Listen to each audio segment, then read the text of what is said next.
What's up, everybody? Welcome to the Radical Cruise podcast, where we dig deep to reach high. And of course, it's always progress through action. I am your co host, Payron Baxter. I'm your co-host, Ram Sandoval. How y'all doing tonight? Don't forget Oh, to like, there. subscribe, share with your friends, spread the word, comment, engage. We're gonna try to be more engaging Sit with with us, comments and walk with stuff like us. that, interactive. If we can get some comments going, we're simulcasting live on YouTube, Instagram, and Facebook. So That's right. That's right. And RC's in absentia, but Rom, it has been a week of weeks since we last talked. It was like 4 or 5 days ago. Um, but MAGA, I think we're starting to see some fissures, some cracks, and some of the most dyed in the wool folks that were super duper MAGA, and sometimes you feel like you're just kind of like in a maelstrom, a tornado of shit, a torrent of nonsense. But sometimes things just make you go, huh? Not necessarily good, not necessarily bad, but just kind of like, huh. So the first clip we want to tee up and kind of just break down, like, what does this mean for MAGA, and how should we, as opponents to all of these people? So the clip you're about to see is someone that we absolutely oppose.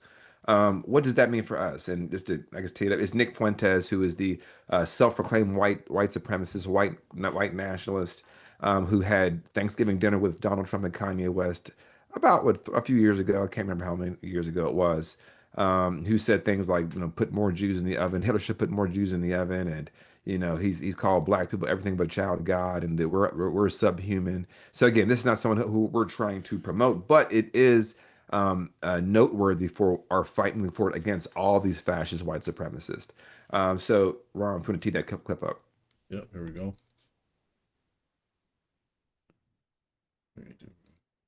I'm here.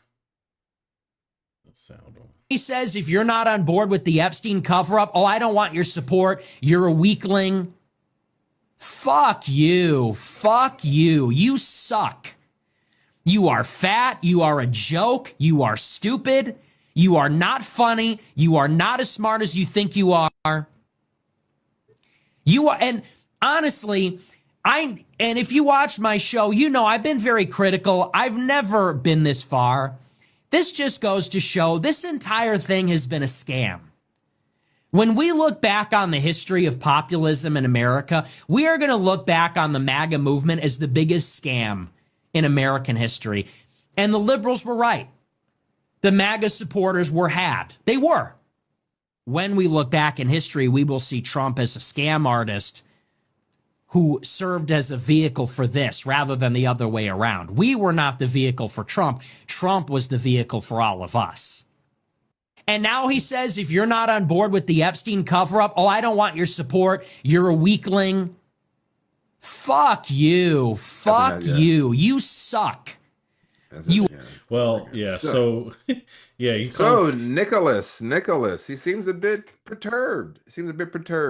Now, I will say it seems that he's doing more work against the Republicans and Donald Trump than any of the Democrats. I haven't heard anything that, I mean, and I hate to say that I agree with everything that he said. I couldn't spot the lie, as the young kids say. Couldn't spot the lie. Could you, Ron? No.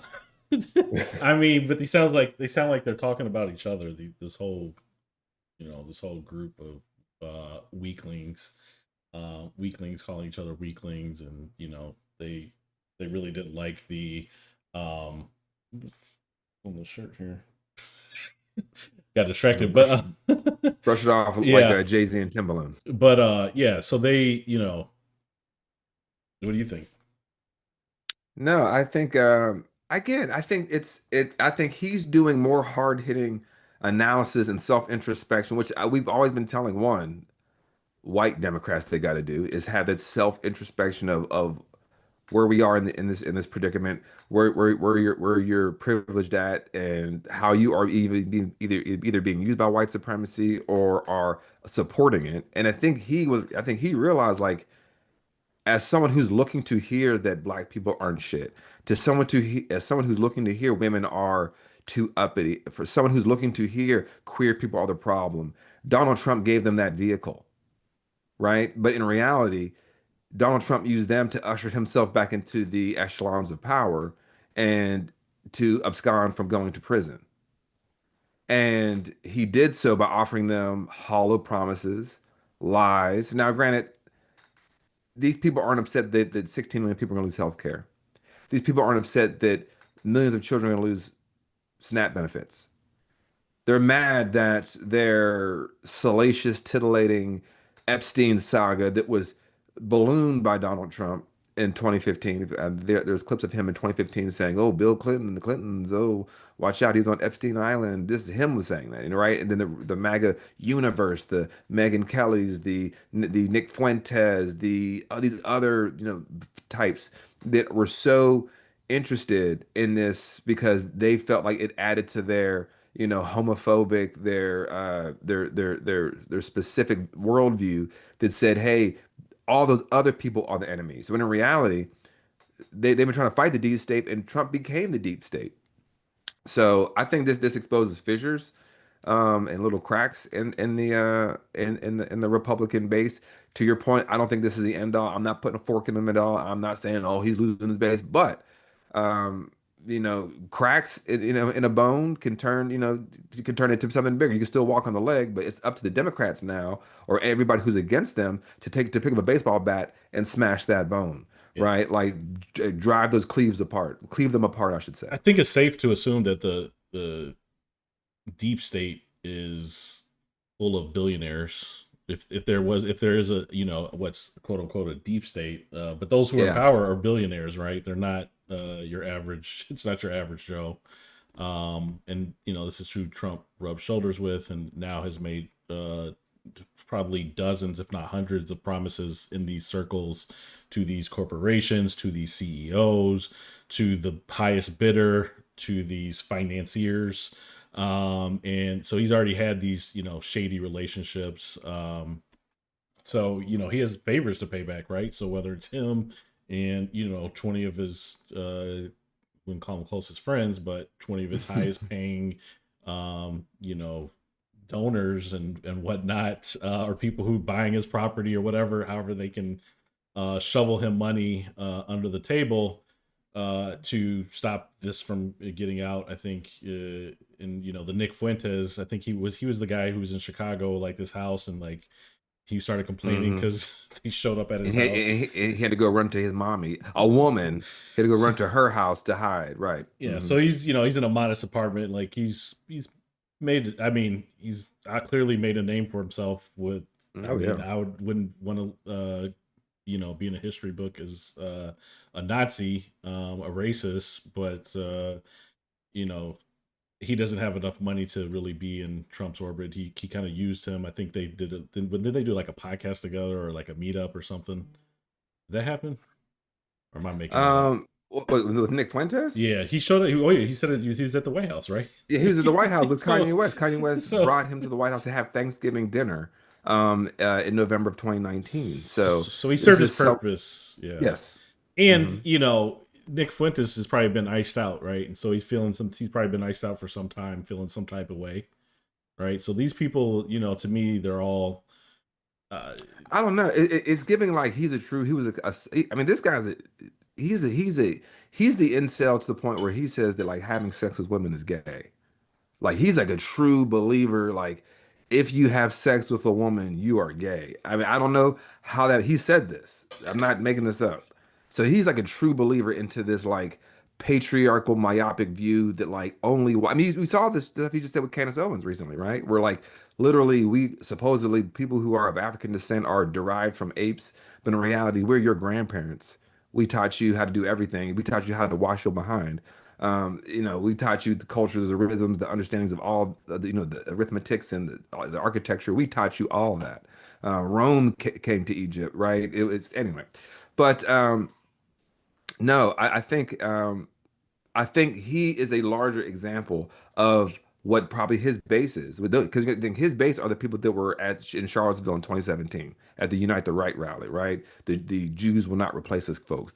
Or then they said, oh no, it's actually you will not replace us. Either way, it's all the white replacement theory. So he is of that ilk. And I do believe these people believe that this man would usher in this sort of Reich mindset, like this Hitler sort of future. But in reality, he himself is just a pawn for the larger, to your point, the larger puppet masters out there. And I do think that the reason this didn't get put out, yes, I think Trump's name's in there, but I think it's actually, and I do think it's because there's other people in there. It's kind of like if the cookie crumbles, then everybody's going down. And I think the kind of kibosh got put out to Trump, like, yo, motherfucker, this shit better not fucking Or happen. I'm taking you with me. That you, Like I'm as taking well. all, not just you. Yeah. I'm taking all this shit down. I'm taking your family, your friends, your little dog too, all that shit. So like, I think I think that yeah, scorched earth, and I think it was bound to yeah, happen when you have this many egos and narcissists. I mean, we got to remember it started with Elon Musk reigniting this with yes, his tweet. that's right. And he did it again because he was being iced out. He was Hmm. being shoved aside. His 250 whatever $350 million. I guess that had ran out. Yikes. And so again, these people are they're soft. They are Yep. vengeful, right? And so one cross them in whatever way, and they will cross each other. And so like this whole thing is bound to happen. You see Hmm. Caroline Levitt looking at her idol like a little bit differently now, and Yeah. some of these people legitimately like feel like Trump might actually be a pedophile now or protecting one, which is like weird that it took all of this. When you when you hear what he said, see what he's done, see his pictures, see who he's palled around with, like he has more pictures with Jeffrey Epstein than I have with like my best friends or like my frat brothers. Like he has probably as many pictures with Jeffrey Epstein as like I may have with Liz on Instagram. Like, you know what I mean? Like seriously, because I think they said there's like maybe over 100 pictures of them in the same shot, in the same frame at least. And then in the foreground, there's at least I think 68. So yeah. like that's a lot of pictures to just have in general. And like, So and if you take it to its logical conclusion that like let's because this is what I heard there. I was listening to Don Lemon and he had on an attorney who is I guess he has a show on News Nation mhm. and he had on Glenn Kirshner. And they weren't really fighting, but they had kind of contradictory understandings of what's happening. And the first guy from News Nation was kind of like, well, I think people misunderstand, and I think he did provide some clarity here. He's like, I think, people they did, I think they don't really understand what happened in the Ghislaine Maxwell case, where the Ghislaine Maxwell case was about her trafficking or being like the handler for Epstein. And in all the court documents, there is never anything about a larger list. It was is her and Epstein did X cruel things against this girl to bring her to Epstein. So I think just in the kind of zeitgeist of where we live, everybody's kind of like, oh, that case where she was trafficking. And even I said that too, right? But then I'm like, well, hold on. Now I also know that like in American law, it's all about like how you frame shit, right? So let's take it to this logical conclusion. You are Donald Trump, right? You're Donald Trump. As Epstein said, this is my very best friend. In fact, we both like the same kind of women. Him on the younger side. So Trump knew this years ago, right? So let's just stop there, right? If you knew your best friend or your boy, not your best friend, your boy loves to be around young girls all the time, he's doing something nefarious. How long is that going to be your friend? So all these politicians, these celebrities, these actors, these actresses, these financial titans, at a certain point, and then he has this inextricable amount of wealth, right? He was a teacher, then he was kind of not a great trader. He graduated from Dalton, right? Like up in New York. Like it's not really, it doesn't really make sense to why he has all this money. Then he has, a house in Palm Beach. He has a ranch out in the West. He has New York condos. It doesn't make sense. Even for the heavy traders don't have all that. So like this whole idea that like he was trafficking to himself, and then his friends were like, "Can you please put those young girls away? We're trying to eat dinner at your house, Epstein, please." Yeah, it's birds of a feather flock together, right? I think Because so. and That's the Occam's these are razor. also like unprincipled people too, right? Like, Hmm. I mean, Bill Clinton. Yeah. I could cut people off for way less, right? So, Come on, come on. you know, Like, I'm gonna tell you a quick story. Actually, I remember when I just crossed Kappa. I was like maybe 2 years into the frat, maybe a year into the frat. I was an undergrad, and we were in Raleigh. And for y'all listening outside North Carolina, that is the capital of North Carolina. And we were in Raleigh at this Kappa party, and I'll never forget this guy, this frat brother of ours. He's from that chapter up there, and he was like, yeah, and he's from Cali. I'll never forget, he's from Cali. So yeah, like that Cali accent, like, you know what I'm saying, cuz, you know what I'm saying, cuz. And he was like, yo, I got some girls coming over, or whatever. And I was like, all right, bet, you know what I mean? He's like, yeah, you know what I mean, like, they in high school. And me and my line brother, we looked at each other It was like, and we gotta get the hell fuck out of no. here right now. And we got the fuck out of there right in that. And I haven't seen that dude since. Like Yeah, nobody. Where y'all going? Where y'all going? Nah. So like this whole idea that like, oh, he might have done that. It was just him and everybody else. They like, come on. yeah, people need more principle. I mean, we had like principles. I think maybe I guess 10 years ago, so. A couple of my really good friends. We got another friend, and he had roughed up his girlfriend. I wasn't there, but they jumped him and took care of it. And I was like, "Yo, you sure it's done?" And like Yeah. I've never talked to the dude since. Like it's just some like I don't know. It's just certain things that Yeah. Sucks uh to suck, bro. but I think a lot of people look the other way for a lot of shit. I mean, even like R. Kelly and a whole generation, like where Yes. Trump felt comfortable Did saying he? Trump felt comfortable saying like I like him, or Epstein likes him on the young side. Yep. Trump talking about running through locker rooms because honestly, there was a generation that really just kind of allowed this to be acceptable, right? And so child marriage and all this stuff, and R. Kelly was hanging outside of high schools, and That's right. like Yeah. like he was, and that At the was just McDonald's. okay. And Hmm. Leah in that whole orbit, right? Age ain't nothing but a And number. yep. And so like I mean, Right there in your face. and for me, like I grew up on that album, so for me like Yes. that was actually my first CD, like right. So like Wow. so and then to like grow up and then realize like oh shit like It's like glass shattering. It's like, yes, damn, and word? And like R. And Kelly that growing and up, that's like R. okay. Kelly in Chicago, like oh Oh yeah, like yeah. Oh oh he man. was the man, right? Like all of it. Damn. So but I stopped listening to it, like I stopped And buying his that's right. albums. It's like at some point it's like okay But this isn't. Mhm. no, I'm sorry. But I think that that's also like that's the culturally what you're supposed to do, right? And I think the people that supported Donald Trump, the people that support, an R. Kelly, a Diddy, a Harvey Weinstein, a Kevin Spacey, you insert your predator.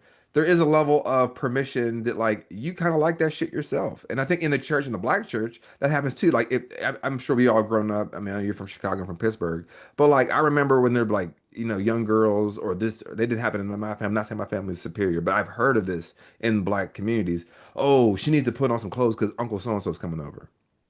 And it's like, well, maybe that uncle's a creep and like y'all should hold him to account. Not saying call the Mhm. police and Yeah. and have the state grab him, but like that sort of permissive, patriarchal, predatory, cultural, mindset permeates Yeah. closed structures of power. And they say, "Oh, this cancel culture." Okay, like accountability, like, like, Okay, oh, everyone deserves forgiveness. Like, first off, they're not even sure. asking for forgiveness. There you go. They're not even admitting Per- they're wrong. There you Like, go. so who are we like? What are we forgiving? That's So why that guy who was like, if Trump raped my daughter, I would like this dude doesn't even ask. it's, Have you ever heard Trump say, I'm sorry? I'm sorry it's about anything, not nothing. even He's about never like, admitted anything. Never admitted anything. And that's the thing is like, and you talk about right, Texas and look at the governor, and just talking about like winners don't apologize. Winners right. don't like can There winners you go. don't lose like lose like no. That's the talk of the week. No, there's something that's look, and that's what this is their king. So, real quick, I know we were talking about Fuentes and his whole "you will not replace us." Did you see this video Mm. of them basically crashing a Costa Mesa City Council meeting in Orange County, California? No, I didn't get So to. Yeah, I lived pull in it up. Orange County when I was for about a year when I was a little kid. But Okay. let's see here, let me start it over. You will not replace us. You will not replace us. You will not replace us. You will not replace us. You will not replace us. Get away from me. You will not replace us. You will not replace us. So this train has started. This train has left the station. That's right. And it cannot be. It will not be stopped for That's right. a very long time. And it can't be. It can't be litigated. It can't be. You can't call your senators out of this. Soft talked. So this they have the green light, right? These same people will, if they're called to do something, storm a Capitol, they will do it, and they will be pardoned. Right? Yes. This is what Stacey Abrams said: the normalizing or the excusing of interpersonal violence on behalf of the movement. And we're gonna get into this later, but like the idea that like Trump is just this, like it's Trump. It's not about Trump. Trump, and I think Nick Fuentes really hit that nail on the head. That, and again, this is not giving Nick Fuentes any sort of credit for his personality or for who he is and his character, but he nailed it when he said we were the gateway for the movement, right? Like they used us with all of our hatreds that we have been taught and indoctrinated as these incel white boys that we instead of going to therapy is to embrace your rage and all this shit and to tan your testicles and to go walk in the mountains and go do push-ups with other men and get dunked in water and all this shit and only eat bull testicles and all this other stuff, right? All this ridiculous, like prove their manhood. Dudes love to eat nuts, I guess. I mean, I don't know. I guess I'm not man enough. I ain't trying to eat no nuts, but whatever. I had 2 inches. Like, what are they doing it for? Like, what's the point? Right. Hey, we black. We all right. You know what I mean? We all right. But like, it's just this like this small mindedness but he hit it on the head where he was just like, we were used. And it's like, yes, you were used. So all those men just saying, you will not replace us. These are all super, weak, insecure men. So when they talk about anger, when they talk about anger is just they say anger is a secondary emotion in psychology, where in reality they're angry. You will not replace us. They're mad because they're scared. Mm-hmm. They're scared that this world they've been deluded to believing this, and I stopped calling it white supremacy. It's white supremacist delusion. We got to add the third word now. I know pronouns and all this. Right. It's white supremacist delusion. It's delusional, right? Because it's not real. But these people, they're afraid of that delusion they've been sold their whole lives. Now they're in their 30s, and some of them are like 20s, some of them are 40s, some of them are in their 50s. I mean, looking at January 6th, there's folks up and down the age range who are like, wait a minute, why don't I have what I have? And Trump gave them, it's because that trans person, it's because of that black person, it's because of that immigrant, it's because of that uppity woman, it's because of that queer person, it's because of that blah, blah, blah. And now they feel like, to your point, Ron, they have enough steel spine to go into a city council meeting and say, you will not replace us, with the most childish smirk. You can tell none of these motherfuckers ever been in a fight. You can tell ain't none of them been in a real fight. Like, y'all will all get balled up. You know how they, I'll whoop y'all ass. Yeah. I don't know, man. This is, if they're afraid of being in the minority, then like, what are we supposed to, like, how are we supposed to feel being a minority, right? Like, are we supposed to be like like, I don't know, like, what are we supposed to but they're already in the minority. Like, that's the thing. You're already on a global minority. And that's why whiteness, when it was created, it's always meant to always have enemies. That's how it reinforces, it's how it legitimizes itself. It's to say, oh my God, they're coming for us. They're trying to replace us. The Jews, some amorphous Jews out there are shipping in brown people. Don't forget, in my home city of Pittsburgh, in a Tree of Life synagogue, that's why that murder had happened under Trump.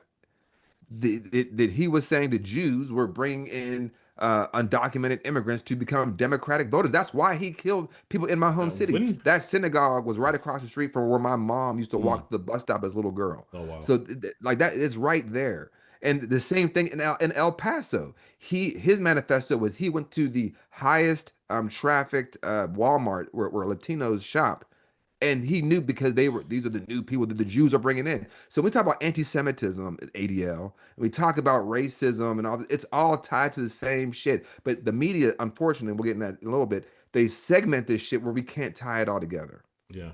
I mean, when have white folks in America been subject to racial profiling, Never, segregation, redlining, never, never, lynching, never, slavery? never. So, what are they afraid of exactly? What do you like? Well, it's not necessarily Like, they're what do afraid of they? any of that, right? Because this is why people like right now they're having these discussions about alligator Alcatraz, and like, well, if you're doing it right and you're doing it, it's just a philosophical question, right? It's not the material condition of if you're Latino or if you are a Haitian immigrant or if you just are the wrong complexion, you speak a different language, and you are a citizen. We have to do with the material conditions. You've talked about this plenty of times where you're like, hey, I think my last name might get me, hemmed up with my limbs up, all because my Lamborghini was rimmed up, right? You was like, they may get me, but like we have to have the real conversations about the what's his name, Tuberville, from Oh Alabama. yeah, they can get up because you know what? It ain't gonna be It ain't gonna somebody be named him. So Tommy Tuberville Tuberville, or right, right, Michael Roethlisberger, like or Marjorie Taylor Greene, so these people it gets to just be a philosophical debate for them. But this same thing happened during slavery. The same thing happened during Reconstruction. The same thing happened during Jim Crow. The same thing happened during the Chinese Exclusion Act. Same thing happened during the Japanese internment camp. Same thing happened during the Lavender Scare. Is if you could just the same thing's happening right now with Israel Palestine, Mhm. where what don't talk about genocide, but talk about the feelings of Jewish people. It's like, well, the more we just make it a philosophical debate, the lynchings will still continue, the church bombings will still continue, the genocide will still continue, the murder of LGBTQ people, like whatever because it's a power imbalance. It's about those in power who have the power of the state, the media, and politicians behind them to be able to enact mass violence on people that they consider to be the other. Yeah, That is why, so it can just be a philosophical debate. That's why they can sit in Congress and you get folks like John Fetterman saying, well, ICE needs to do this. For him, it's a philosophical debate. yeah, yeah. I know we have a few things to move on to. Yeah. One other the clip that because in terms of like putting all this in the mainstream, I don't know if you saw this with what's his name, Gutfield. Oh, yes. The funniest man in his mind. Yeah, so he declares himself a Nazi. Criticism doesn't matter to us when you call us Nazis, Nazi this, Nazi that. I'm beginning to think they don't like us. You know what? I've said this before. We need to learn from the blacks. The way they were able to remove the power from the N-word by using it. So from now on, it's what up, my hey, what up, my hey, what's hanging, my please. This is why the criticism doesn't matter. So, that's where we're at. Proof point, 6,700,000,000,000, 488,992 that regressives, aka conservatives, cannot tell a funny joke. First of all, yes, this was disgusting and it was right on brand. It didn't shock no black people because we know this is how they talk when they're in their homes, right? And I actually embrace it. I say it all the time. I embrace this shit. And I know it may scare some people like, what do you mean? Does he like this? No, I don't. That's not that I like it. But show me your racism. Yeah. I don't want you having a single fig leaf that you can stand behind and say, well, I actually I have a black. I have a black. The blacks. And so we heard you take that pause before you said blacks. But first of all, or second of all, I've already said first of all. Second of all, to act like we call you a Nazi because you act like a Nazi. Right? Again, the reason that they hid Mein Kampf was because that would give the Republican playbook away. I've talked about this before at length. And on top of that, black people calling ourselves, the N-word, what's up, my nigga? First of all, there's no R on it, is the A on it. And it's yes, there's lots of this debate and conversation around the N-word, but at the end of the day, it ain't for you to say. And the reason we were called the N-word was because white people hated us. hated us just for the sheer just for our sheer existence. Right. Not for putting people in gas chambers, not for starving them, not for shooting them in the head. And on top of that, like being a Nazi, when they called each other Nazis back in Nazi Germany, they did that because they hated everyone else that wasn't an Aryan, that didn't have blonde hair and blue eyes, even though Hitler did not have blonde hair and blue eyes, and his grandmother was Jewish. So this lack of knowing historical context leads us to this very disgusting and ridiculous moment with Greg Gutfeld to act like quote unquote, and I think he really wants to say reclaiming, which is weird. Like that means you want that. Like there's a level like I'm gonna reclaim the Nazi word. Like that's on you, player. Yeah, I think probably one of the biggest problems we face today is the fact that America in general doesn't really know history. That's right. Right, because if you look at it many times in history, then you can understand why there is alarm and why there's panic, and why they say history repeats itself. That's why Germany is very, I think, forward with what the past looked like, because if you forget it, then it's easy to repeat it. And you sit here and you try to talk to people, even people who do not like what's going on, and then you tell them a little bit about history and why things are probably worse than they recognize, and they're like, oh, I didn't know that, or I don't care. Like I was like, well, you're going to be a part of history. This current time is going to be in history books. And how do you want to be remembered? How do you want your kids and your grandkids to remember you in this moment? Do you want it to be somebody who just watched it happen and let it happen, active participant, took orders, followed orders? Or do you want to be somebody who, was speaking up, putting their health on the line, their body on the line, and help correct the course of history, because this period will absolutely be in the history books, and it will be a dark spot in American history. Probably be the end of an empire, which again, as I said, I have no problem with the end of the empire. Right. So, but it's also going to be a very ugly end to it all. So, and like I said, it could get really bad, and the resistance that we do, I think, will be a lot of preventing it from getting to its worst. So I'm not saying we just lie down and do nothing. Right. And nothing's futile. I mean, there's a lot of things that really don't do much, but I think there's just something that, like, if you got to do something, and there's a lot of people out here, probably 95% of the country, that's just living life, and until it starts hitting them more and becomes more apparent. But for me, like, it's hard to watch Palestinian civilians, especially children, just be killed. It's hard for me to watch, Latinos and Haitians and whatever, black and brown folks be thrown into cages. Real quick, on that about the cages, I just found out today there was an Irish person that was held for 100 days because they overstayed their visa. Forget this, Ron. 3 days. That's 100 insane. days for 3 days. So I'm sorry. Go ahead. That's insane. But regardless, like, my point is we're de-whiting the Irish. Like the race, they're like, fuck it. Yeah, my point is, well, Irish was one of the last to be accepted in America as white, which to me is, they always have to find somebody to look down on. And but anyways, I just don't know how people can, like, be human and see these things, and especially, like, call yourself Christian and be like, yeah, that's okay, I'm just going to turn the other cheek and look the other way and just not really care or say anything. So that's hard for me to like. I mean, the Confederates were Christians, the Klan were Christians, the Nazis were Christians. MAGA is Christians. I mean, it's a Yeah, direct no, I'm line.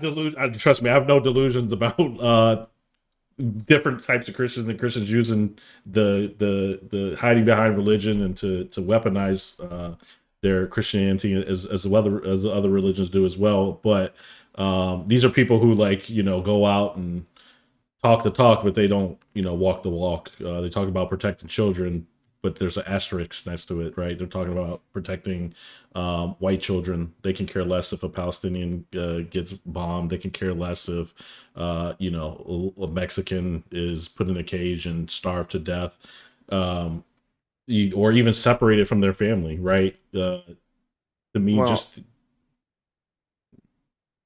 go ahead. I would say, to that point, it's also like they don't care about white kids. This is one thing I always try to overstress to people when we're talking about these political decisions. They don't care about their own kids.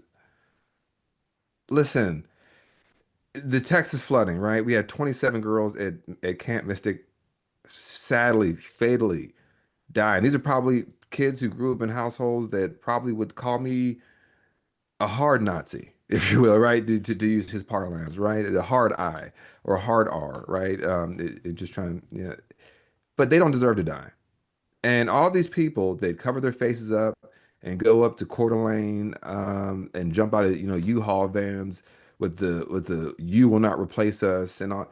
Where were those patriots? Why didn't they show up to Texas to go save the little white girls? Why didn't they, go to Asheville after Helene to go save other white people who are predominantly the demographic there? They don't care. And the reason why I want to make this point is because all they want, when they say patriot, they have this Mel Gibson idea. Remember them? He made that movie, The Patriot, where he was Mhm. like running with the flag, freedom, right?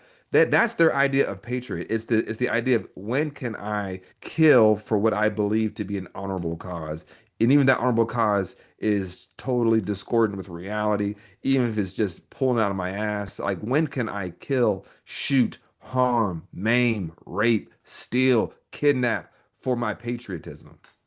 It is never a patriotism, dare I say, and we should do a whole episode on this. Like, what is patriotism? And I would love to do that one Let's day. do that.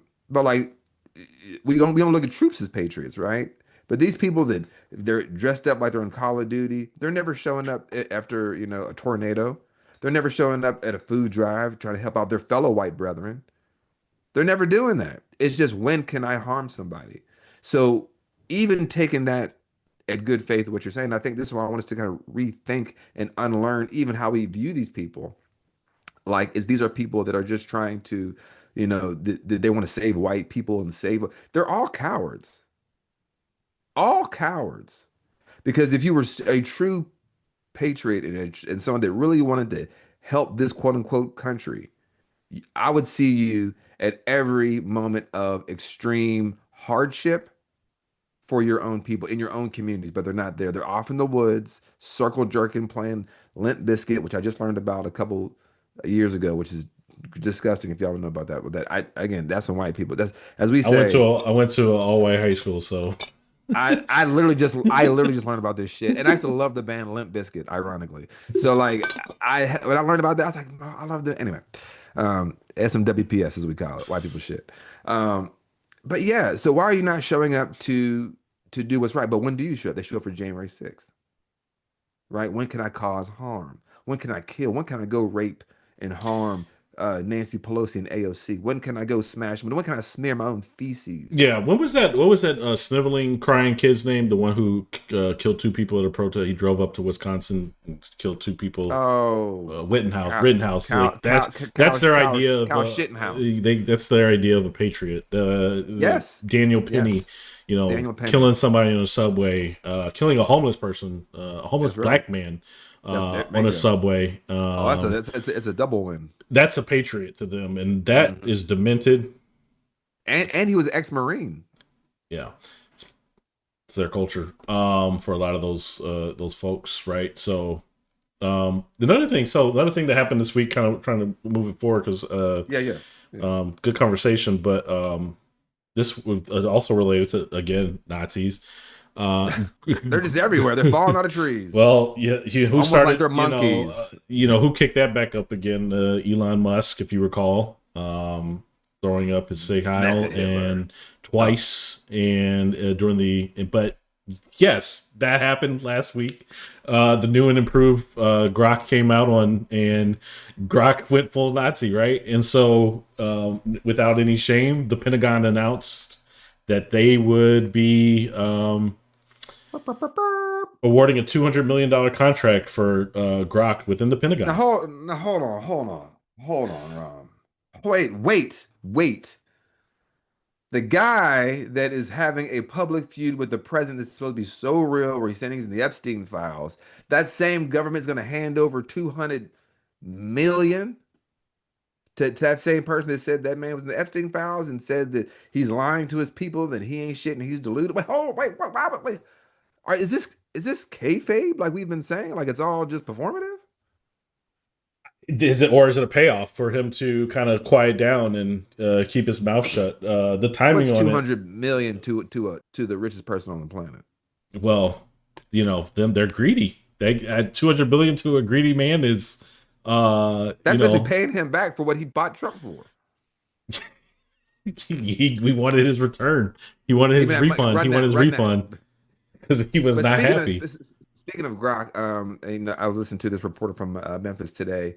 He reports on climate disasters and its connection with capitalism. Memphis. And in Memphis, the plant that is there in Memphis is actually on the heat map of ecological disasters, and the way the carcinogens and pollutants get into the air is actually putting more pollution into the air than there's an airport nearby, so more CO2 emissions in the airport, some other, like 3 other factories, and just the general high traffic highway combined, and it just opened up.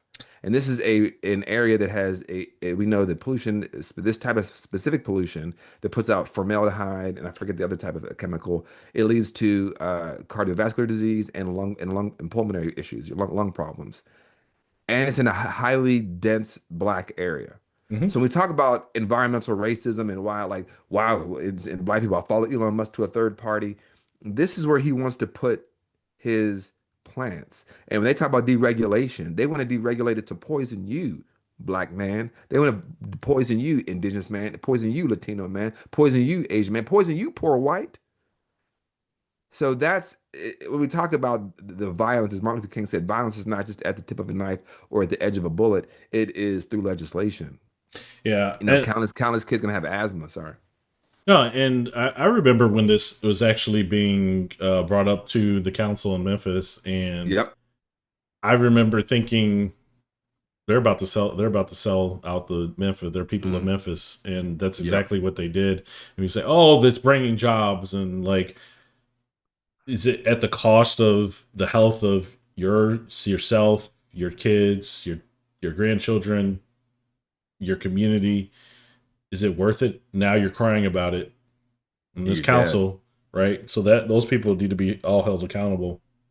Ben Staples talks about that, the rapper from LA, where he talks about, like, he's like, I think he said, like, niggas love to go work at these plants and go get that cash. They start working there. I think they're starting off paying 140,000. Bros come out the first couple of weeks, they got a brand new Charger, but then they dead in 2 years because they got lung cancer. And like, just that quick story, like, sticks with me, because it's like that's what happens. And I'm sure there's a quote unquote jobs there, but also, like, it's a lot of stuff's automated. It sounds like the jobs that he's actually offering are very, very few, and the folks in that community actually can't do those jobs. Right. It's because it's a lot of maintenance type of things. Keeping the door, keeping the things running, but like in terms of like what's actually running, to your point, it's automated. It's very much computer based, cloud, remote. So just for Grok to win. Yeah, so it's not, they're not going into the community saying, hey, we're going to train you on how to be a computer scientist or an AI engineer. No. We're not going to like bring anything. There's no net positive, right? Zero. So that's what we're dealing with. I'm a proponent of AI, but I do think I think it's a gift and a curse, and I think it ultimately I do think it's going to be the downfall of a lot of things, especially when you have this unregulated. You have Palantir, and you have Grok, and you have OpenAI now being deputized, or they're I don't know what the word is in the military, but they're now officers in the military. They're board of Commissioned. OpenAI, Palantir. Again, Hmm. this is we are going into that whole. Benito Mussolini say what fascism is? It is actually the alignment of corporate. He would call it corporatism. It is the alignment of corporate power and the state. And that there is nothing more indicative of that than those three tech company guys being commissioned as, I think, junior lieutenants, which is more than if you became enlisted, right? If you didn't have a degree and you went into the military, you had to become enlisted, and you got to work your way up, and you may never become an O rank, an officer.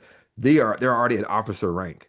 And when asked by this journalist, he asked why do you have to wear uniforms? And they said, well, the troops they'll probably take what we're saying a little bit like with like kind of give them a teaspoon of sugar to make the medicine go down better. And it's like that doesn't even make sense because there's always military contractors. Like the people get it. You don't have to be in the uniform, but as we don't want to believe that we're already in a fascist state. We want to kind of exceptionalize and like, well, there's a reason, and the media's not telling us we're in a fascist state, so clearly it's not happening. But no, we are. So, but to segue, oh, I'm sorry, I guess I'm No, gonna I was try. just I was just gonna say that the thing about AI is it's here to stay. It's something that I think should be embraced. However, there's a great responsibility and the ethics requirement that goes with it.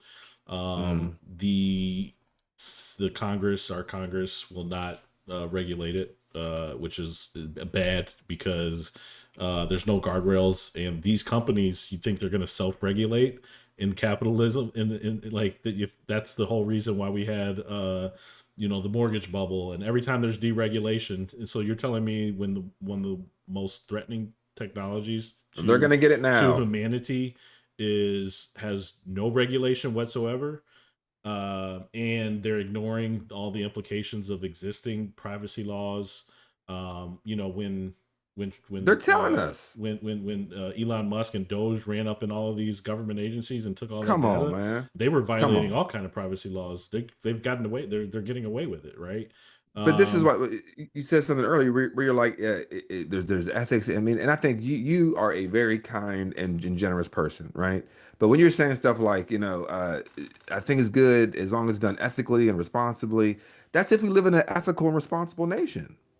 we don't. America has never been an ethical and responsible project since it was founded, right? Like, so we have to start from that point. Like, the existence of unethical behavior and non-accountability is foundational to this. This is why you need propaganda. This is why you need, it to be recorded and repeated on through propaganda channels like television and movies and news articles and then beat into people, right? Like through their curriculum.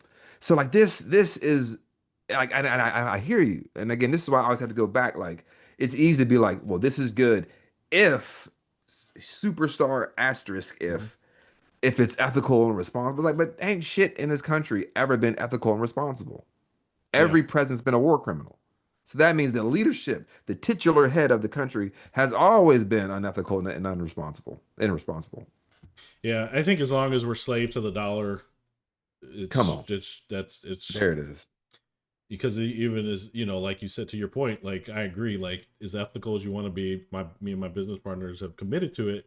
At some point we know that, that there's an inflection. I mean, granted, like we might not be egregious one day, but like what do you start a company for? To make To money, make right? money, but right. But I don't think I'll ever I like I said, I don't think I'll ever sell out to the point of what they're about to But you'll do. sell just a little bit.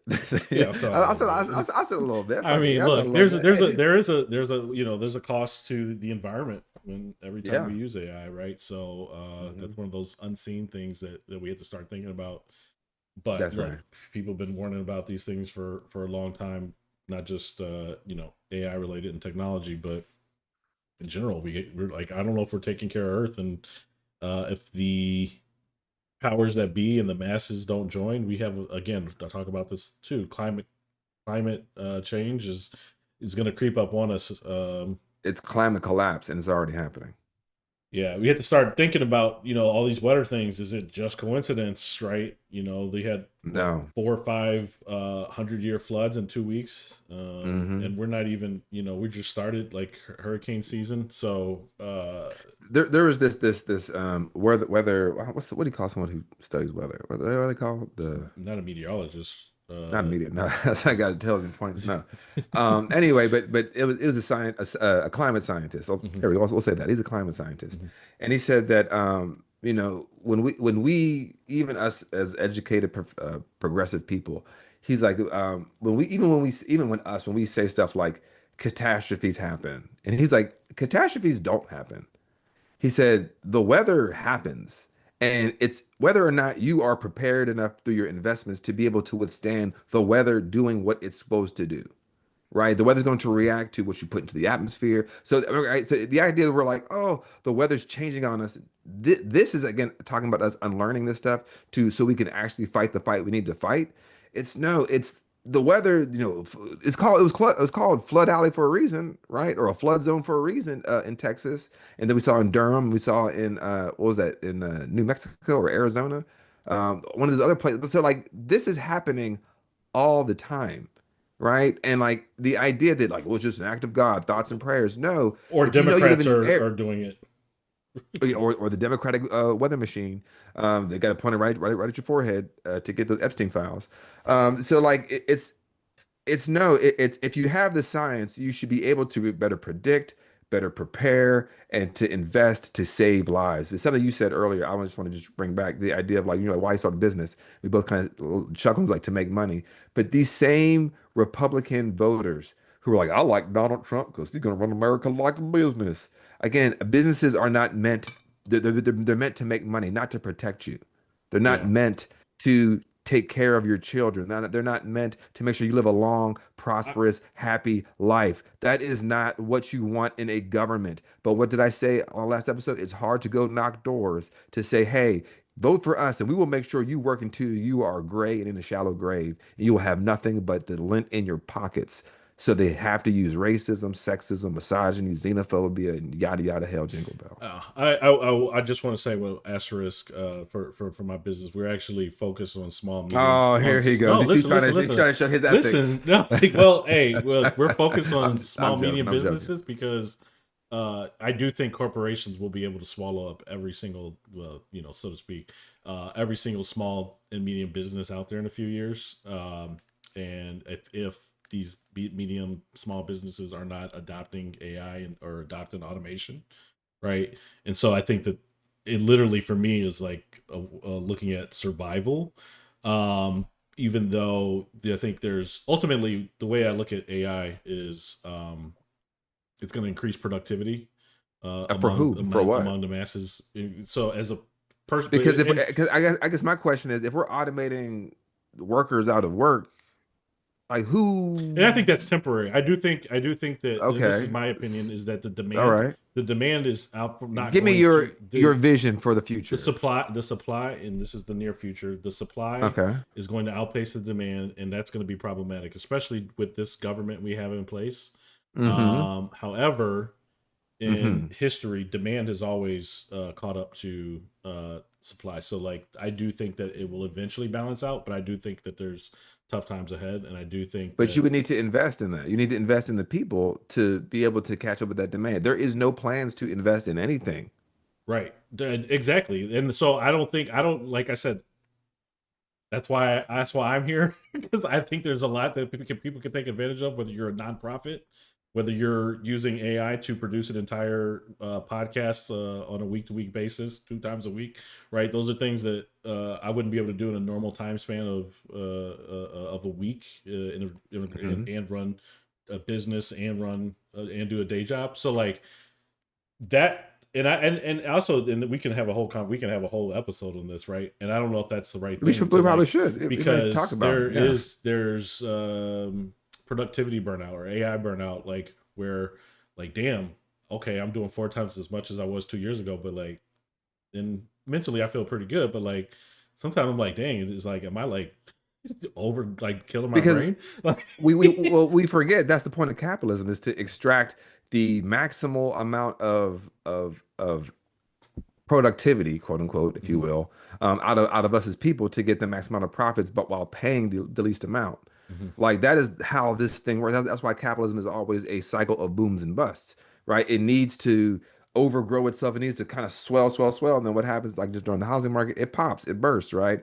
And then we kind of go back to again. But during that explosion, so many people are harmed. So many people are destitute. So many people are they die or killed or whatever, right? Or they're scrounging to survive.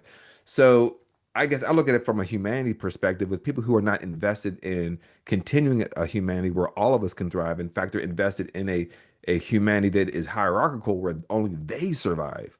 And there's bunkers and there is manufactured scarcity and there's poison air and water and medicine. And it's like, I don't know where this quote unquote like this next phase of everybody's coming together and then working with AI for the It, future, but that could be it's that's just well, the powers that be, like I said, look, if our governments and if these billionaires, so even OpenAI's mission was a nonprofit and supposedly still is, but if isn't they he a can't billionaire? it can't stick to Sam Altman, yes, Oh, okay. but exactly, so if they can't stick to anything, like I don't see this There's no, ending well. there's no ethical uh billionaires. I don't see this ending well, but I do see as a means, from my standpoint, means to survival for everyday people, for small medium businesses to survive. And if What about somebody's small and medium somebody's people? not doing that, but again, same thing, right? Because if it's at everyone's fingertips right now, so like if there's some AI literacy, AI education, I think that absolutely needs to be happening. Um, Like if I'm working at Family Dollar and I'm in, Podunk, West Virginia, and they're automating cashiers, and I work there, and they're saying now they're only have two terminals, and there's not a job around in sight. I don't have access to broadband. Like that's the majority of people in the mhm, country. Like, me and you are very privileged to be able to have this conversation without being in a room together, using broadband internet and yeah. talking through, pristine, crystalline, microphones. Like most people don't have that. Like literally the majority of people don't have that, and it's only going to get worse. Mhm. So like I'm just looking at like the swelling of like, as our good friend Danielle Moody, hopefully she comes on the show one day. Um, she says that like when folks are starved, by the 1%, eventually people eat the rich. So like I hear that, but like anyway, we can get I do want to get to other stuff, but Mhm. Yeah, let's do it a was the conversation topic on was the AI. top. Yeah, the topic Let's do was that. Let's but do that. yes, I agree with. Trust me, Sarah I Connor, agree we'll call it with you. Sarah Connor's If hey, nightmare. I will gladly if end it all AI if I could. Like I really could would like it would just end everything across the world, but that is not going to happen. Is that in a good way or bad? Anyway, In um, a good way for humanity, okay, I thought you meant a like bad way I'm gonna kill for a bad everybody. way of Well, billionaires. Rom is pro You guys death. should watch. Oh, People should check out Person of Interest. It was a pretty cool show. But oh yeah, you told me about that. but you know what? Jim Caviezel is in it, and I was like, He's when a I found out he fucking was that, like, QAnon nut job. He's a yeah. So fucking so crazy don't guy. watch that. But anyways, but Taraji was in it too.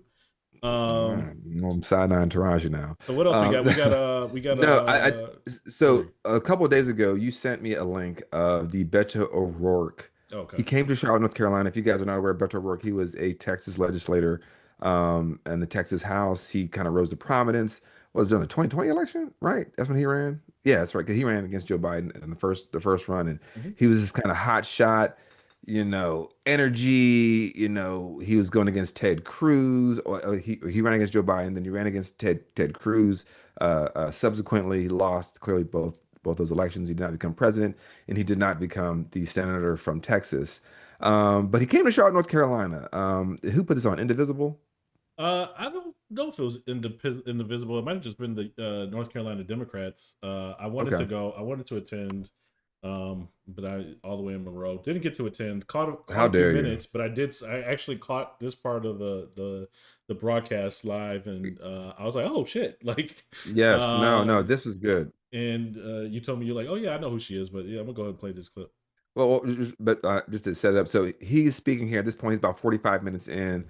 We're gonna give a quick. We're gonna give an analysis of what this means. I think for one, anybody trying to fight back against fascism, the Democratic Party, and just kind of where we are with trying to seek out quote unquote fighters in leadership. But there was a question. I guess this was the Q&A portion, right, Rom?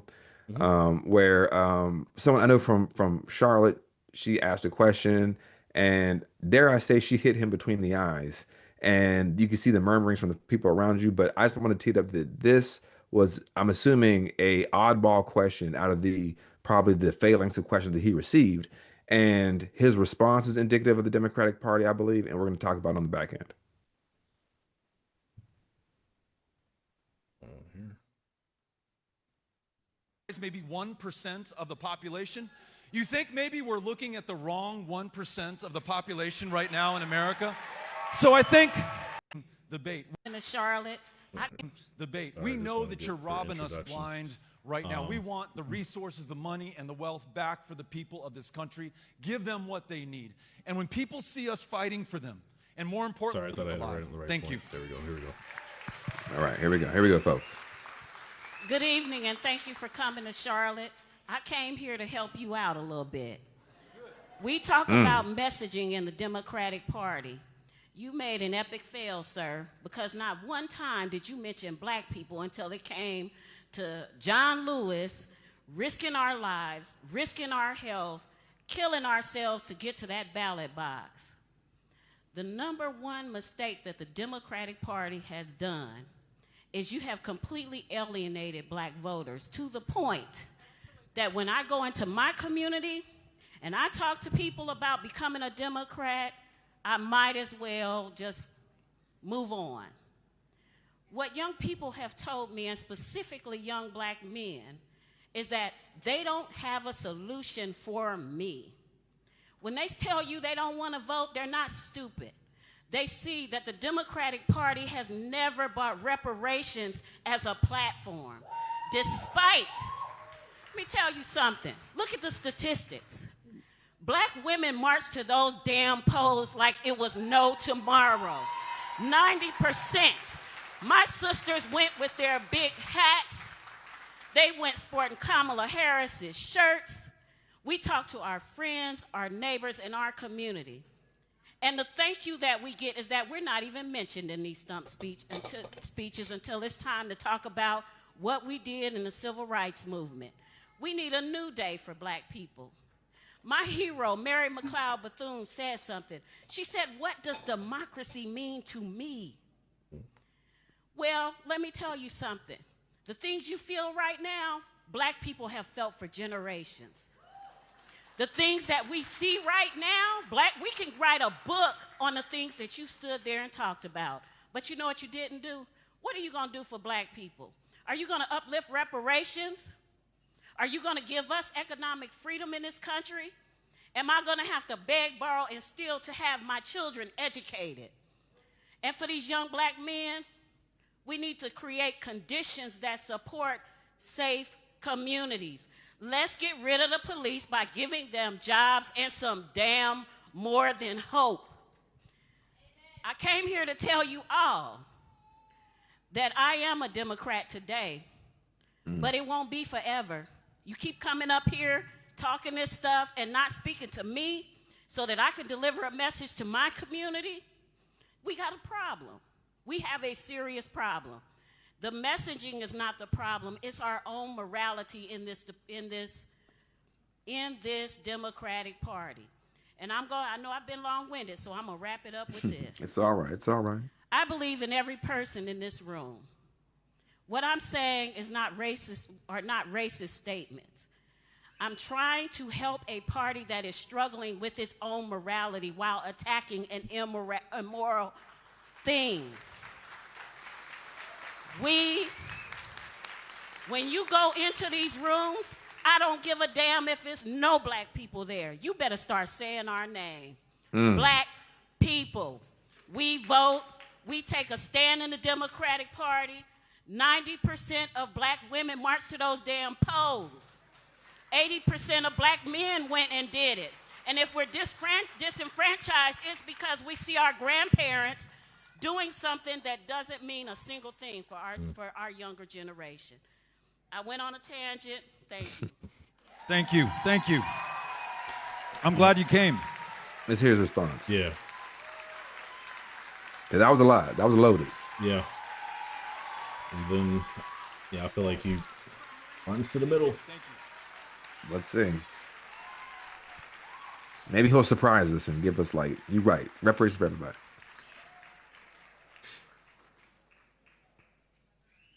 Thank you. I'm glad that you came. And I think you can tell by the response, everyone was excited about what you had to say. And I think it's obvious, and history and facts will bear this out. If we had followed the lead of black women in 2016, if we had followed the lead of black women in 2024, we would not be in the place we find ourselves today. And you're right, there needs to be a better acknowledgement of that. And it cannot just be describing what we are going to do for black men or black women. I think it also has to acknowledge the leadership that exists right now that should be leading not just the Democratic Party, but this country. And we blew our shot on that in 2024. And the whole reason that I'm here is to make sure that I understand and learn how we're going to succeed going forward. And you, thank you very much, have just helped me to do that, okay? So thank you for being here. Thank you for that message. I want to tell you this, that, you know, I think one of the great sins of the Democratic Party, present company excluded, these are all amazing people right here, but one of the great sins is that, at least in my home state of Texas, we have completely written people off based on their race and based on their geography. So there are counties so rural and so white in the state of Texas that Democrats have long feared to tread. And that means Republicans don't even have to bother to show up, and those folks are functionally going unrepresented. By that same token, and this is the great sin I was talking about, Democrats, present company excluded, have so taken for granted the votes of black women and black men that they have stopped showing up to listen to them, to learn from them, and to fight right alongside them. It should then be no surprise that we ended up with the result that we faced in November of 2024. What I'm trying to do, and I will do an even better job going forward because of you, is to describe a vision that includes all of us. I mean, some feel that a Democrat is for this interest group. I think, you know, he's a politician. It's a measured response, and, you know, he toted the line. I don't think he really, and, you know, he might go home and, you know, sleep on it. I actually do think it probably will be something that he, you know, dwells on, right? She told it to him straight. I mean, I think that was a great speech, right? And I think those are the type of uncomfortable speeches a lot of folks need to hear. Reminiscent a little bit of your speech I've heard to the Democrats in the county, right? And, you know, I don't know. I mean, even in Texas is a state, and you know, that is currently potentially going under even further gerrymandering, right? A majority minority state with that's not being represented by black and Hispanic, mostly Mexican Americans, are not being represented because they've gerrymandered their way out of giving adequate representation. So, you know, I really wanted to attend to see what he had to say about that, and I haven't watched this whole thing, but I think, to me, like, you know, those type of things, and even here in Charlotte, I'm sorry, in North Carolina, right? They just gerrymandered it too. They're doing the exact same thing, right? So there's no power, there's no political power in any one place in the United States House of Representatives. And so, yes, I agree with everything you're saying. And I think to just respond to that point is, you know, this is why we don't get anywhere, because the folks that we are offered up, or that do have the financial means to run, or that, that do have the privilege of time and access to run.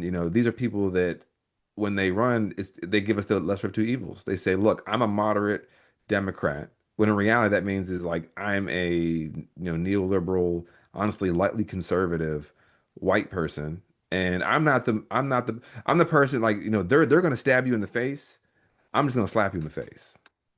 Yeah. And and that's always like the kind of Sophie's choice that black people have. Now, granted, to Shemai, and I know Shemai, I've organized with her before in Charlotte. She's someone who's an amazing leader in Charlotte. We should get her on the show. We should get her on the show. But what I want to kind of look at this moment is what the Democratic Party is and what it's willing to be, right? We had a packed out town hall from someone from Texas who, I don't know, it sounded like he's stretching his wings to maybe run for a presidential bid in 2028. I don't know. It looks like it. I mean, you're not from here. You're quote unquote listening. I don't know why you're listening, as if we don't know what's going on. And as Shemaya was able to say, like, we could write a book on everything that y'all are quote unquote experiencing right now. Did you think that is so pressing? We could have told you this. In fact, and we do tell you this. In fact, we just told you again right now to your face. And his response is something that I think is very illuminating, that we as Black people know that we are often disregarded, and we're often used and disregarded, right? We're used for our votes, and then, oh, we'll get to that. And the reason I wanted to look at this is because here in Union County, we had a Democratic Party meeting today. If you listen to this is Thursday, July 17th, and we had three General Assembly members here in Union County. And the course of action they're still giving people is something that is not challenging those who are in the majority who have the power. Like, we're in a moment where, like, I don't want you to forget your privilege and then go stand on a corner on a Saturday. Actually, in this moment, we need you to remember your privilege and go into spaces where we are not allowed or we are not seen, and push back forcefully. That's what we need you to do. We don't need you being I mean, to a degree, like, that's why none of these protests have really made a dent, right? These hands off, no kings. What's the next one coming up? There's something coming up, I think, this weekend, or it was today. It was today, actually. There was something today. It was today, and that was nationwide. But, like, again, it's all kind of rude. It's all disjointed, and there's no concerted effort into what we were wanting. And I think what Shammai said so pointedly, something I've said as the Democratic Party chair, something I've said as an activist outside the Democratic Party, something I've said on marches is go into rooms where we are not at and use your privilege. Use your privilege to destroy that privilege. That is what you need to do. But folks, what they want to do is they want to feel happy. Then they don't want justice.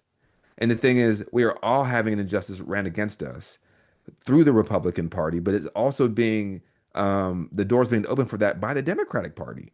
They're the ones that are allowing this because they're so trying to argue their way, or trying to compromise, and I don't know, call your people, as if, again, the person's working at Family Dollar who understands my Medicaid's being taken away, who understands my SNAP benefits are being cut, who's understanding that my kids might be able to go to kindergarten or free pre-K.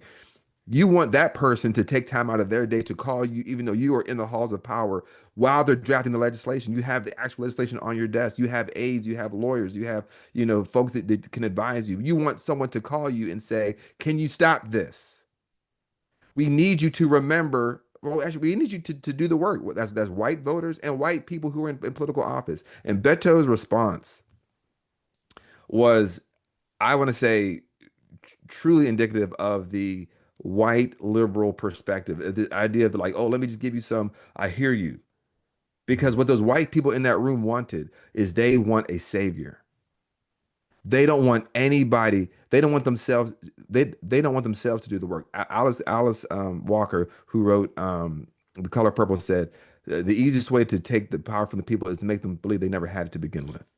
And what white privilege, people who are not conditioned to toil through it, to Shemaiah's point, we could write a book on this. We could write a book on everything that y'all think y'all are experiencing. To the people who have been, their whole ideology, their whole identity is propped up on our backs. The fear of that you may have to burn some calories, you may have to burn some bridges, you may have to, burn some relationships. They ain't trying to burn nothing. They want a savior. They want a Barack Obama because he's Black. They want a Beto O'Rourke. But when it comes to somebody who's actually going to challenge the system, they may say, hey, you may not be able to have as many privileges like a Zoran Mamdani. They get the fear. So what shocks me about the people that were here in Union County and Beto O'Rourke is that they give white liberals this idea that I don't have to do anything. You do it. You do it, Mr. White perfect person, and Mrs. White perfect white woman. And in reality, that is not how we're going to get out of this. Beto O'Rourke, I'm sorry, I like the guy. Don't get me wrong. Anybody listen? I like the guy. He is not going to save us.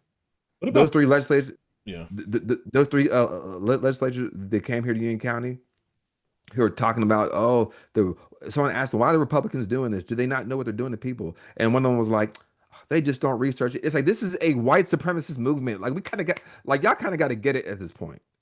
Like people are getting thrown in cages.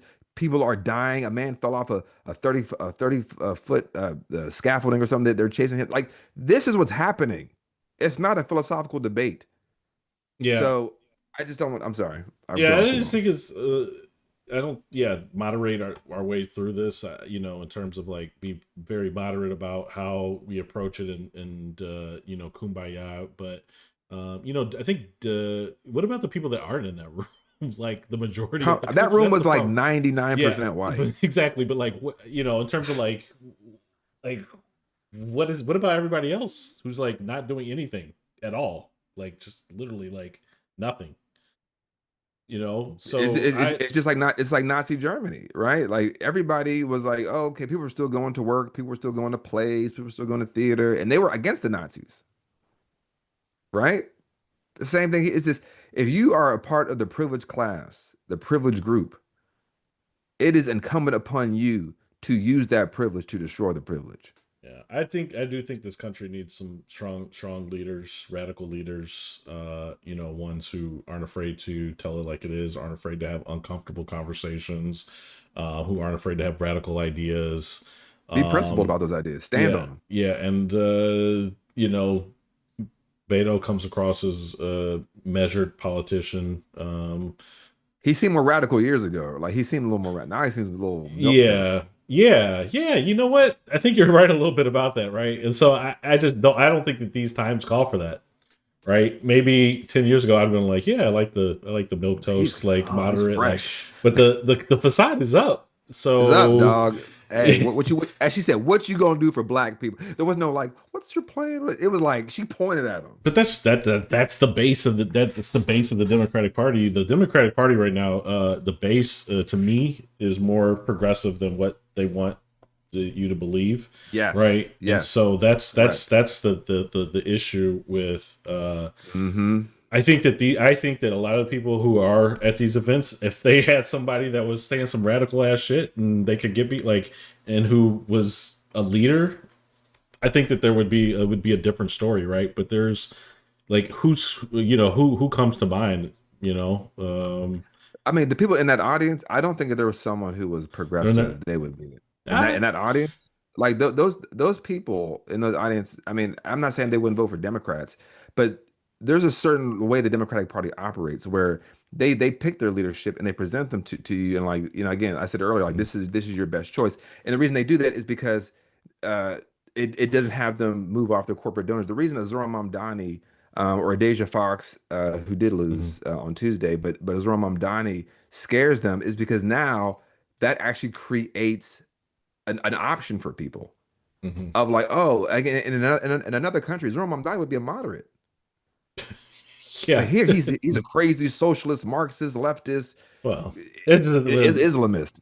yeah. Well, that's also people letting the other side create a narrative, and I hope this time Yeah. that people are smarter about. Well, you know, okay, he's a democratic socialist, and like then you actually look and see like, oh, okay, that's not so bad. And people who are like, oh, they're a socialist, communist, da da da da. And then Like you we got a fucking start fascist in asking, the White House. start asking these people like, what's a communist? What is a socialist to you? What do you think what do you think these programs are that you take advantage of right now, right? And start asking, you know, those things.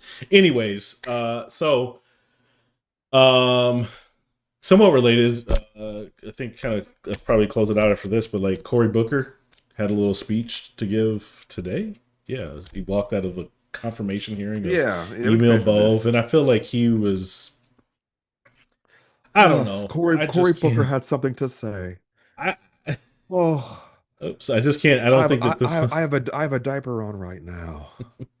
I'm giving a long response. But and it's to your point. Like, it's again. I think people look at like Cory Booker's and Hakeem Jeffries is like, oh, they're doing a lot.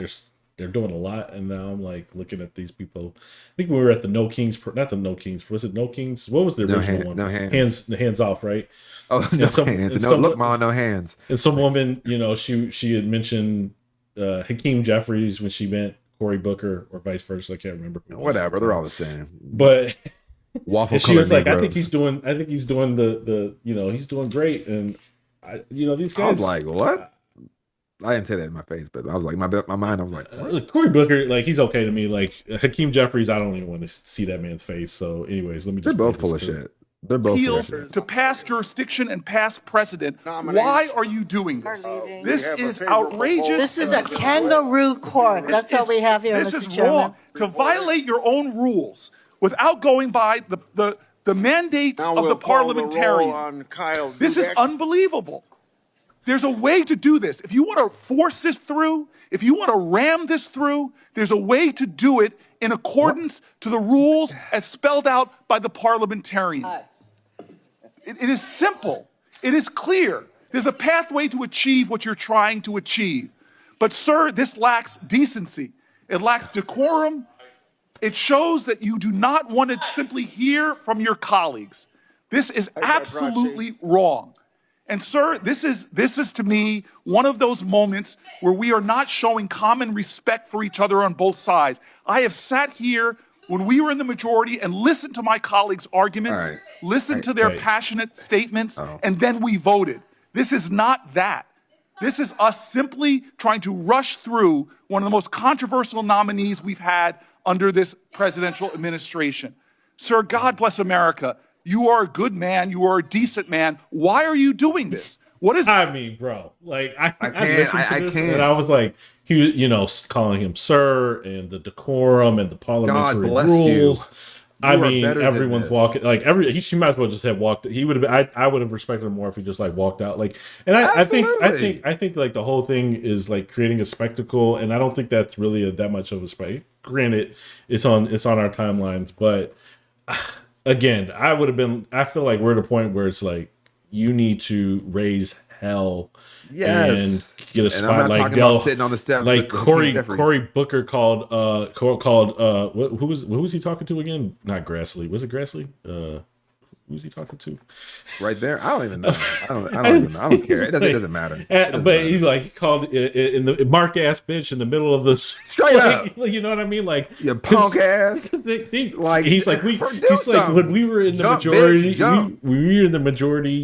We used to treat each other with respect. No, you got played. Like they literally played you. You got played. Is it playing if you allow the person to play you? Is it playing? So my thing is this: it's like it was Chuck Grassley. It was Chuck Grassley. So I don't give a shit. That motherfucker is a dinosaur. The Democrats need to stop playing by these rules that was never for the white man's party, right? Because back in the day, it was the Democrats was the white man's party, whatever. But like the more regressive party who built this country, and this is what I say all the time. Like people hate to admit it, but. Or they probably don't even realize it, but Donald Trump is a lot more aligned with George Washington than we want to admit. Having this country be ran by oligarchs, because George Washington was the richest person in America when he became president. He only wanted wealthy, land-owning white men. Sounds very much like MAGA to me. But so there was some breaking news, like. No, it always happens. What happens? I mean, it kind of happened going into the show, but now that it seems to be getting more traction, but. There's here. Let me just put it up on the screen here. Yeah, we should have a breaking news. But Wall Street Journal says Trump wrote a racy birthday letter to Epstein. The president says it never happened. Look, I don't know where this story came from, but it basically says that he sent a picture. He drew a picture of a naked woman and sent a letter to Epstein. I don't know who put this story out there, but I found it kind of curious that Trump then says he will sue the Wall Street Journal over the story. And then I saw this was looking interesting. MAGA world leaps to Trump's defense over alleged Epstein letter. Imagine that. So like now, have they found a reason to flip flop? Circle the wagons. Yeah, to You flip know, back to. but again, but to our point, I mean, it kind of bleeds in with the Cory Booker stuff. The Republicans are playing on a movement-based scenario, not a law or rules-based scenario. They are circling the wagons around the movement. They're circling the wagons around the cult leader. Like, we have to wake up from this. Like, you're decorum, sir. How dare you? Look at this. This motherfucker is writing sex letters to a pedophile. Like, the idea that like these people are like, good sir, and you're a kind man. Shut up. Shut up with all this projecting your morality. We got to stop doing the work for these people. We got to stop acting like projecting. Oh, are you calling them conservatives? I said that today in the at the Union Democratic Party meeting because the councilwoman, excuse me, the General Assembly member was like, oh, the conservatives. They're not conservatives. They are regressive. All they can do is take. All they can do is take. They roll back this right. They roll back this access. They roll back your ability to vote. They roll back your ability to have bodily autonomy. They roll back your ability to have services. They roll back. All they can do is take. You can't name me a single right that these people will want to expand besides the Second Amendment. And that's to hunt your ass down. Because we said earlier, these patriots wouldn't do shit to save their own fucking people in their own backyards. So I'm so sick of the Cory Bookers waxing poetic about the great times in the Senate, back in the day when how good it was and the good men. Shut the fuck up. These were the same halls that ushered in Jim Crow. These are the same halls that ushered in well, don't ask, don't tell. These were the same halls that ushered in the 93 crime bill. These are the same halls that stole Merrick Garland's Supreme Court justice seat. So shut up, Cory Booker. Yeah. I don't care anymore. If that is not fighting, to your point, Ron, it would be more impactful if he was bombastic and was like, yo, y'all are some racist white supremacists, and your goal is to harm this country because you're in a death cult and you're accelerationist, and we will not stand for it. I'm standing with my other members, blah, blah, blah. That would be like, damn, that's what's up. But this whole like, my kind people, and I yield the floor after 25 hours. Go sit down. Go sit down somewhere. Sit down. Oh, I'm sorry, man. Like, but that whole shit, like, he's not a good guy. And this is the one I was listening to Clay Kane, who I respect. I actually read his book, The Grift. It's a great book about Black Republicans. It's a fantastic book. But he was going on about like how Hakeem Jeffries he likes his politics, and someone had wrote into his chat. They're like, well, he takes AIPAC money, and his response to this person was like, what's that got to do about that? Oh, we're not talking about international stuff. The reason this is a problem to y'all folks who are like, well, Israel's not this, because AIPAC puts money behind candidates that would be fighters, and puts money. Excuse me, it puts money behind their challengers. Excuse me. People who would be fighters that would stand up for not just Palestine, but they would stand up for a high minimum wage. They would stand up for Medicare for all. They would stand up against the Republican fascist movement, who are overly pro-Israel because of their end times death cult.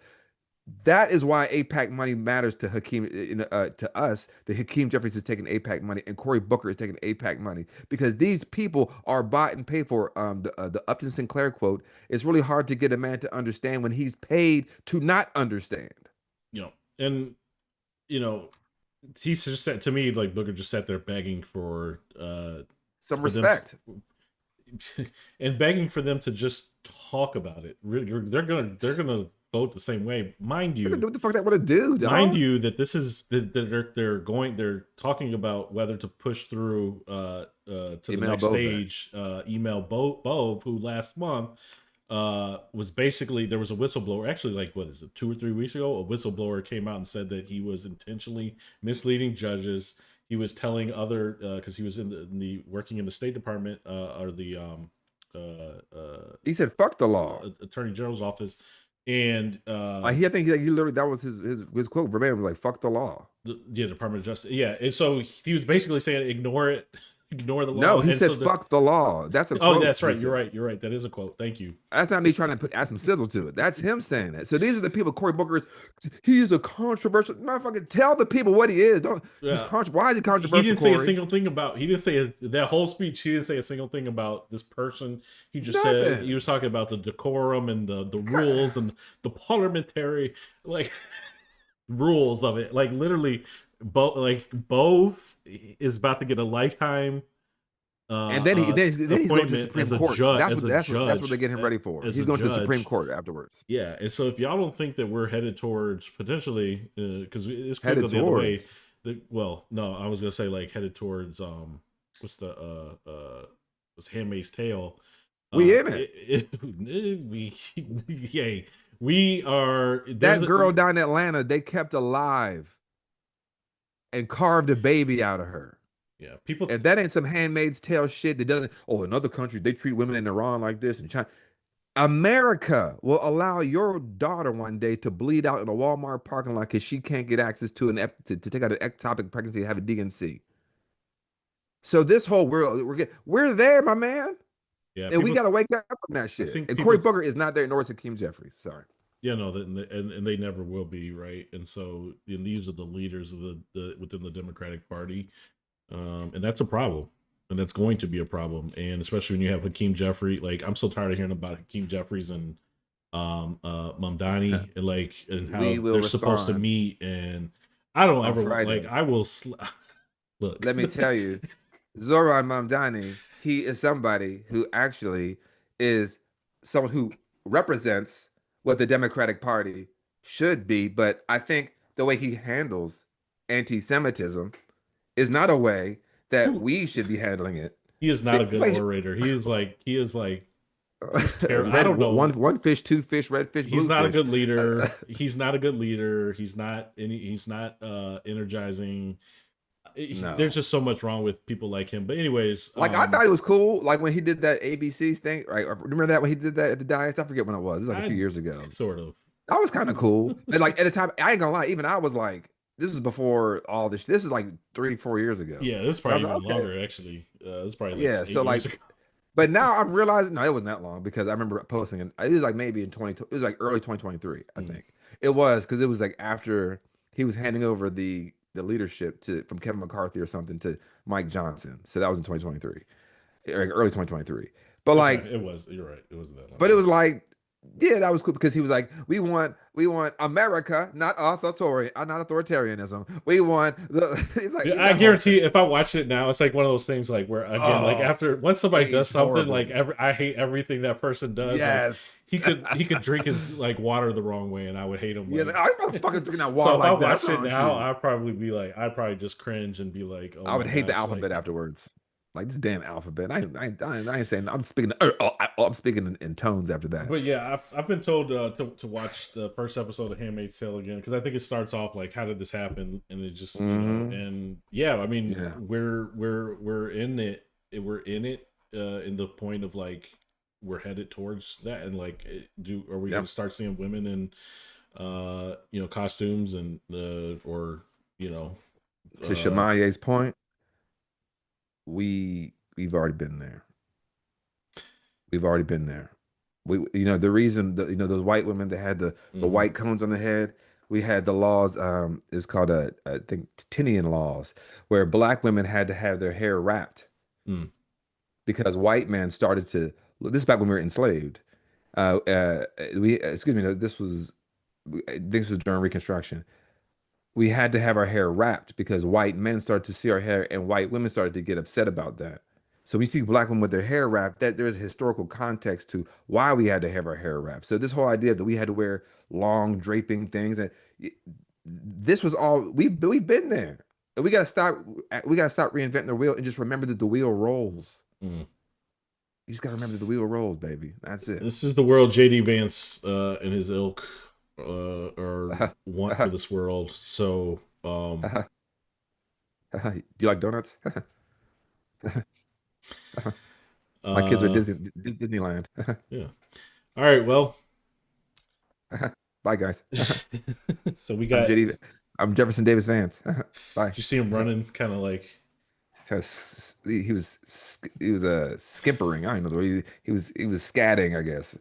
Yes, but folks, thank you for listening to the Radical Roots podcast, where we dig deep to reach high, and of course, always progress through action.